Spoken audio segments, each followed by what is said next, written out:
कहानी शुरू होती है एक पुराने और वीरान अपार्टमेंट बिल्डिंग से।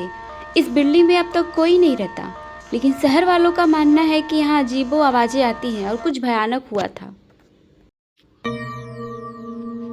यहाँ आती है हमारे मुख्य किरदार इन्वेस्टिगेटर, जिसे ये जगह जांचने का काम दिया जाता है। उसका काम है पता लगाना कि क्या ये बिल्डिंग सच में हॉन्टेड है या सिर्फ अफवाह है। वो अकेले अपने कमरे और टॉर्च के साथ बिल्डिंग में प्रवेश करती है और धीरे धीरे उसे पुराने कमरे में टूटी फूटी दीवारें और अजीब सी ड्राइंग मिलती है। कुछ जगह खून के जैसे धब्बे दिखाई देते हैं और एक कमरे पे लिखा रहता है live before it's too late, यानी यहाँ से निकल जाओ इससे पहले कि देर हो जाए।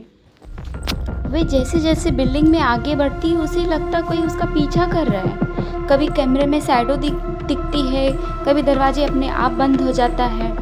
एक कमरे में उसे एक बच्ची की डायरी मिलती है। उसमें लिखा होता है कि इस बिल्डिंग में बच्चों को बंद करके रखा जाता है और उसके साथ भयानक प्रयोग किए जाते हैं। ये पढ़कर इन्वेस्टिगेटर डर जाती है, लेकिन सच सामने लाने के लिए रुकने का फैसला करती है।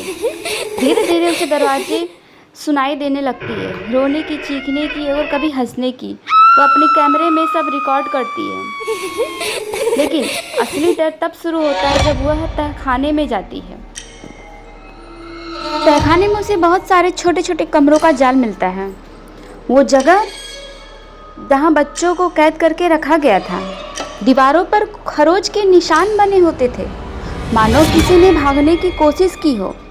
अचानक उसे एक बच्ची का भूत दिखाई देता है। वो बच्ची रो रही थी और कहती, माँ मुझे यहाँ से निकालो। इन्वेस्टिगेटर डर के मारे भागती है, लेकिन दरवाजे अपने आप बंद हो जाते हैं।